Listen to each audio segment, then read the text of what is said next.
Recently, it's become more common to question the accuracy of the initial interaction between the American colonists and the indigenous natives, without first examining the power imbalances or the subsequent erasure.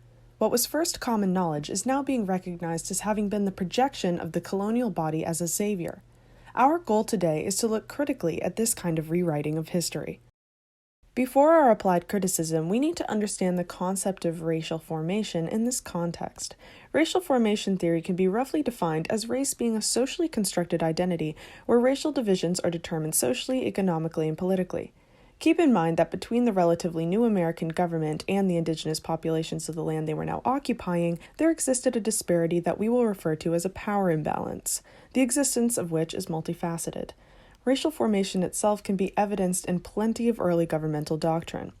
Take, for example, the infamous speech on Indian removal by Andrew Jackson, who said, "This law will separate the Indians from immediate contact with settlements of the whites, free them from their own power of the states, enable them to pursue happiness of their own way and under their own rude institutions, and perhaps cause them gradually to cast off their savage habits and become an interesting, civilized, and Christian community."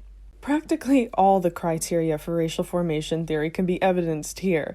There's a polarizing of the other, the American Indians, political litigation physically separating them from the constructed identity of the whites, and a social condemnation of their otherness as being unlike that of the white Americans, unchristian, uncivilized, and threatening to their institution. Consuming narratives like the first Thanksgiving we were raised on are direct symptoms of this sort of racial formation, erasing the history of indigenous suffering at the hands of white Americans and framing the latter as the savior. Understanding this history of racial formation will better help us understand our analysis of one landmark case study, the meeting between Black Elk and John Neihardt. John G. Neihardt was a well-known poet and writer by the late 1920s. In this case, he was playing an integral role of what was a microcosm of what was happening on a large scale, the colonial body's projection onto the indigenous body. Neihardt met with Oglala Holy Man, Black Elk, in the summer of 1930, and the translated interviews were transformed from a rough transcript to his book, Black Elk Speaks, in 1932.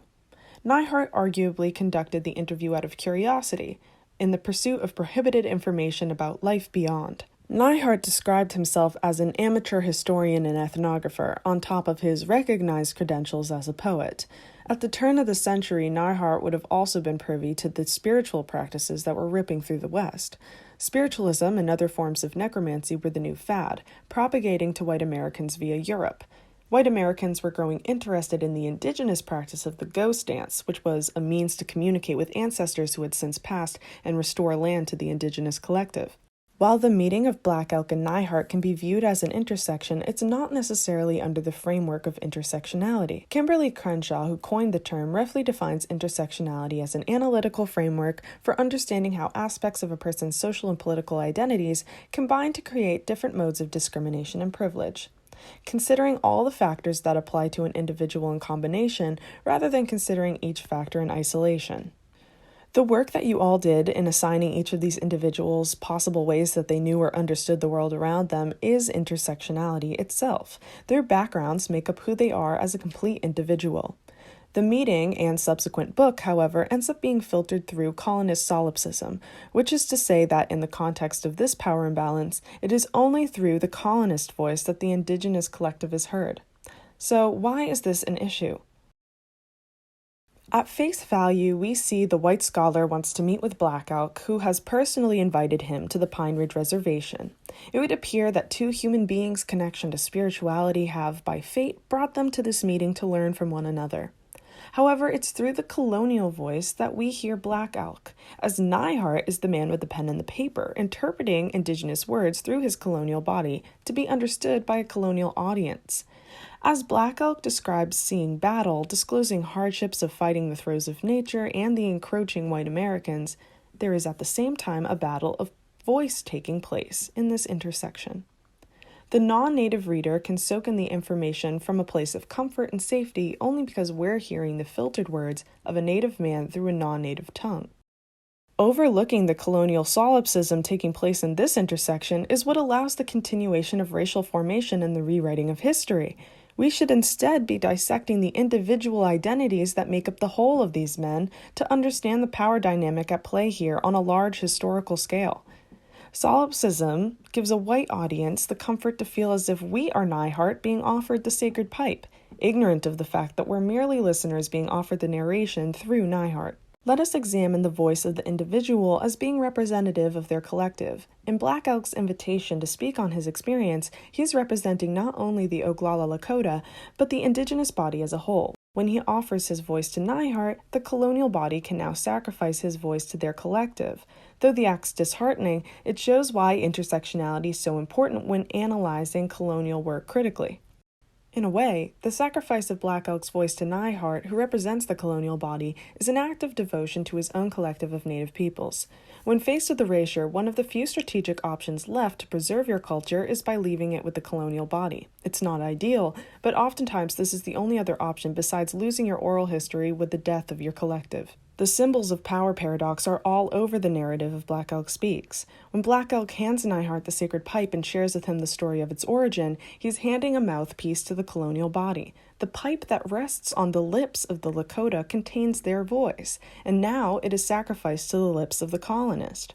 Many things meant to be secret and kept sacred are offered as a last resort to Neihardt so that it might be remembered. When Black Elk relays the story of his teacher Watanye laughing, he explains that the sores of his teacher's mouth begin to bleed. A paradox is revealed. His mouth wants to laugh in joy and preservation, but it bleeds in sacrifice.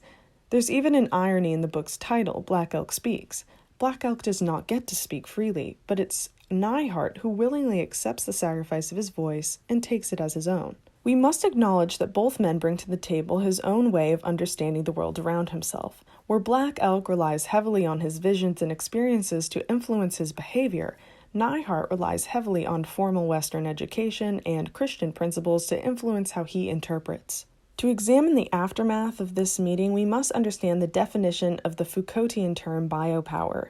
He defines this as a political governing force which works alongside deductive power, which tends to no longer be the major form of power but merely one element among others working to incite, reinforce, control, monitor, and organize the forces under it. A power bent on generating forces, making them grow, and ordering them, making them submit or destroying them. The American government used biopolitical power as an asset to the ruthless separation of the races, as we saw in Jackson's speech. Through the narrative of Black Elk, we know that the 7 Lakota bands were once nomadic peoples functioning under the principle that they need not build a home, for anywhere on earth was home enough. But as the colonial body projected themselves onto the indigenous collective, suddenly these bands were restricted to reservations, designated static residences that the colonial body defined as home. The family unit also changed. As Kim Tallbear writes, our traditional societies had been sustained by strong kin relations. Indigenous families who were impoverished by colonialism were deemed unfit for not attaining the middle-class nuclear family structures of white families. The narrative of Black Elk at large has significant Christian undertones as well, with biblical language woven into the prayers of Black Elk's visions by Neihardt, further emphasizing how the indigenous voice had to change to fit colonial biopolitical standards. In conclusion, it's hard to determine the tragedy or triumph of Black Elk's story. He went on to convert to Catholicism as mass conversions became more common among indigenous populations, and he assimilated an external colonial body. Stories like the meeting of Black Elk and Neihardt are what yields the modern eye to be critical of consuming history and encourages us to take interest in how we consume it and what truths can be uncovered. The tapestry of the colonial body merging itself with countless lands, cultures, and people means history becomes a recorded blend of the colony and the colonized. Understanding the story of Black Elk critically completes our goal of examining the rewriting of history. But let us not repeat these same mistakes. Instead, let us understand the full intersectional value of the history before us.